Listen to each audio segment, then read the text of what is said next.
नमस्कार, मैं शिखा public news में आपका स्वागत करती हूं। आज पब्लिक न्यूज अपना 28वां स्थापना दिवस मना रहा है। इस अवसर पर मेरे साथ हैं पब्लिक न्यूज के मुख्य संपादक डॉक्टर प्रवीण गुप्ता। आइए उनसे जानते हैं कि पब्लिक न्यूज की स्थापना कब और किन उद्देश्यों को लेकर की गई थी। डॉक्टर गुप्ता, आपके पब्लिक न्यूज की स्थापना कब, कैसे और किन उद्देश्यों को लेकर की गई? धन्यवाद शिखा जी। नमस्कार मित्रों, पब्लिक न्यूज की स्थापना मैंने नहीं की, मेरे साथ बहुत जुझारू व्यक्ति थे। श्री सत्यप्रकाश गुप्ता जी, श्री कृष्ण कुमार गुप्ता जी, श्री क्षितिज गुप्ता जी, श्री विनय गुप्ता जी, श्री अजय बंसल जी, हम सब लोगों ने मिलकर पब्लिक न्यूज की स्थापना की, क्योंकि हम सभी लोगों का उद्देश्य एक था, हमारे विचार एक थे। हम चाहते थे कि हम जनता की शिकायतों का निपटारा करें और इन्हीं उद्देश्यों को लेकर हम पब्लिक न्यूज की स्थापना करने में कामयाब हुए। फिर हमारी शीर्षक पर भी एक ही सहमति बनी, क्योंकि हम चाहते थे कि शीर्षक भी ऐसा हो कि जिसमें जनता को अपनी ही बात नजर आए। तो पब्लिक न्यूज यानी कि जनता के द्वारा जनता के लिए आवाज, हम इस विषय को लेकर आगे चले और हमने इसका उद्देश्य समाचार पत्र का रखा। वो उद्देश्य भी यही था कि जनता की शिकायतों का निपटारा कैसे किया जाए और भ्रष्ट अधिकारियों की जो नाक में नकेल कैसे कैसी जाए, क्योंकि वो भ्रष्ट अधिकारी इतना जनता को परेशान करते थे, छोटे छोटे कामों को रोकते थे। इन सब चीजों को हम फेस कर रहे थे, देख रहे थे। तो इसी बात को लेकर हमने इसकी स्थापना करी।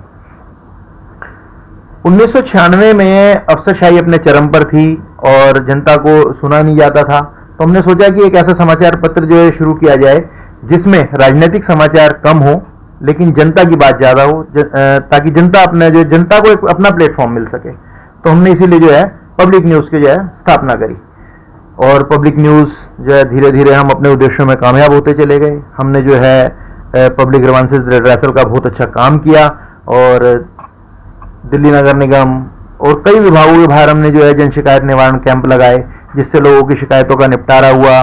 विभागों में एक हलचल मची कि हाँ, एक ऐसा समाचार पत्र भी है जो जनता के लिए उनकी आवाज उठाने का एक सशक्त माध्यम बन गया है।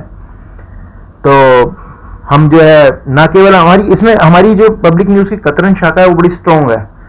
हम समाचार पत्रों को प्रकाशित करते हैं या टेलीकास्ट करते हैं, उसके बाद हम उनको एक्शन टेकन रिपोर्ट के लिए अफसरों को भेजते हैं, अधिकारी मंत्री सभी लोग। और उसके बाद जब उनसे कोई एक्शन की रिपोर्ट जैसी भी आती है तो हम उसके बाद उस पर अगर हमें लगता है उचित तो हम न्यायालय से कार्रवाई भी कराते हैं।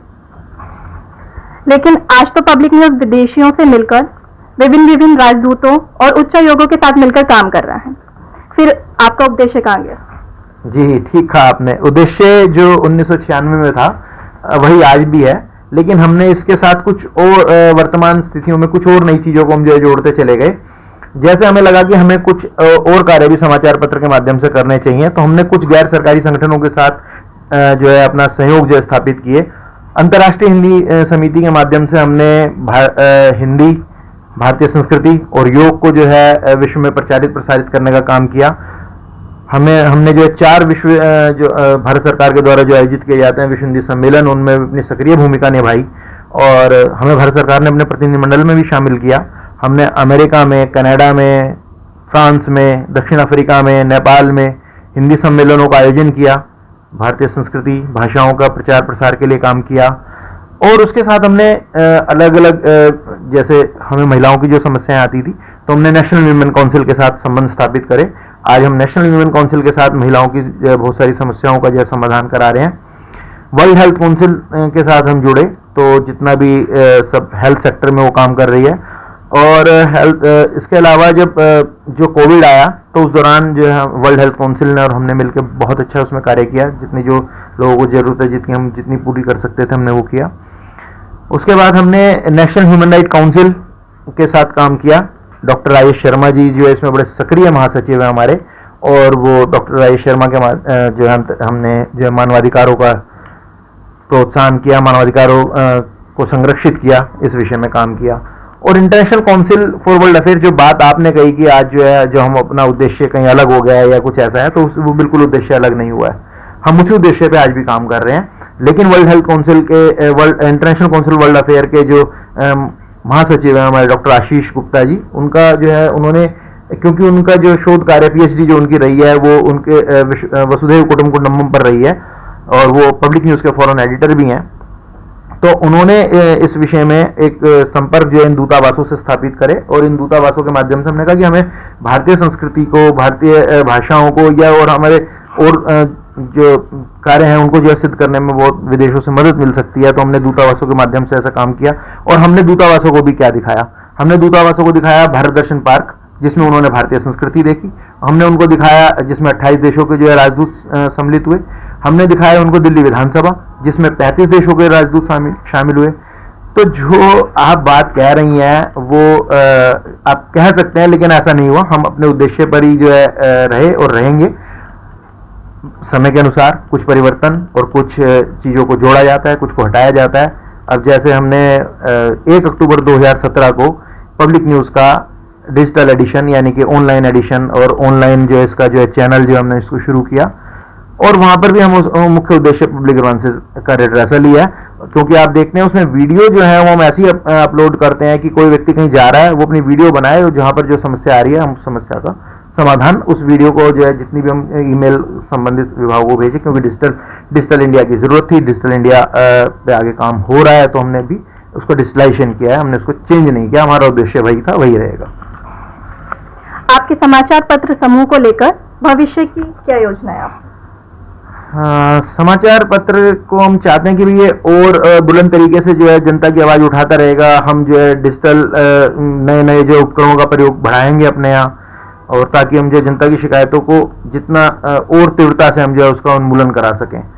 हमारी भविष्यगामी योजनाएं यही हैं, क्योंकि हमारा उद्देश्य वही है और क्योंकि हमारे व्यक्तिगत व्यवसाय कुछ और हैं और हम अपने अपने कार्यों में संलग्न हैं। लेकिन क्योंकि अगर हम और इसमें कुछ चीज़ें ऐसे करेंगे तो हमारा उद्देश्य कहीं भटक ना जाए, तो इसलिए हम अपने उद्देश्य पर टिके रहेंगे।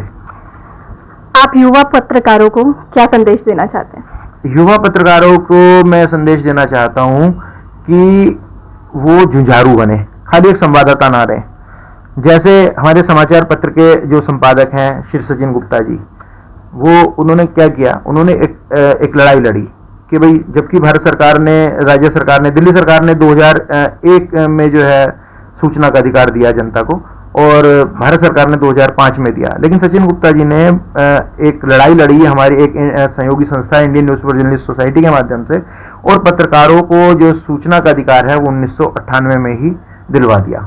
तो मेरा केवल और केवल आज जो है जो जितने भी नए युवक पत्रकार हैं उनसे ये आग्रह है कि वो केवल एक संवाद देने का काम ना करें, वो इस बात को जो है पूरा मद्देनजर रखें कि उन्हें संवाद के साथ साथ और बहुत सारी चीज़ों पर काम करना है, कि ताकि वो जनता की शिकायतों का निपटारा कर सकें, जनता के लिए कार्य कर सकें। आपको और पब्लिक न्यूज़ को बहुत बहुत शुभकामनाएं।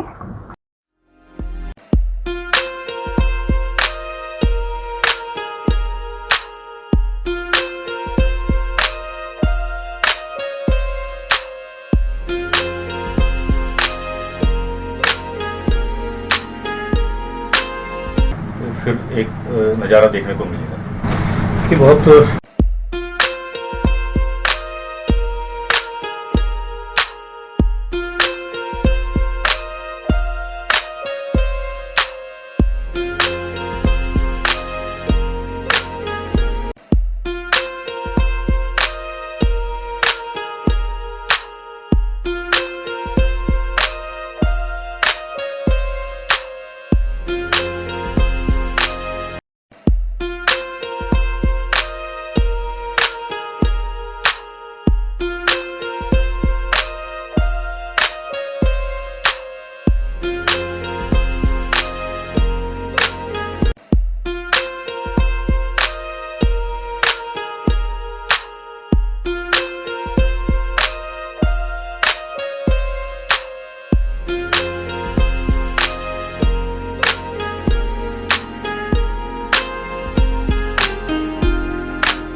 आइए बात करते हैं द्वारकापुरी के इतिहास के बारे में।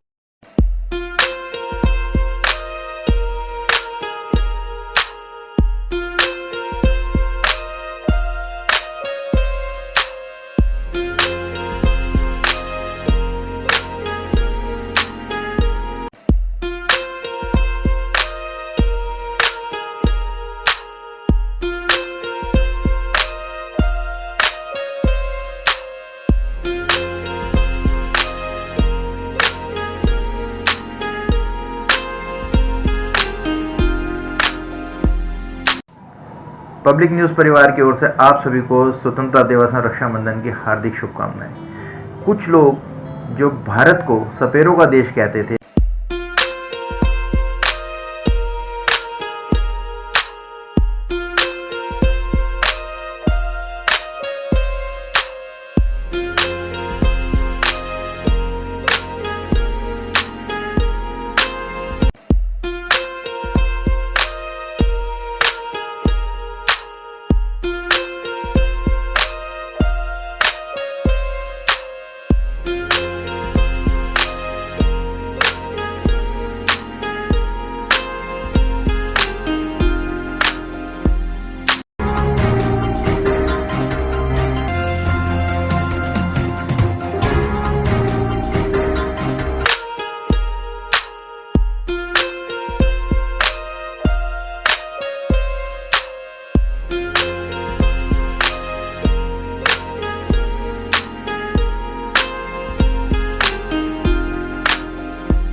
खबरों से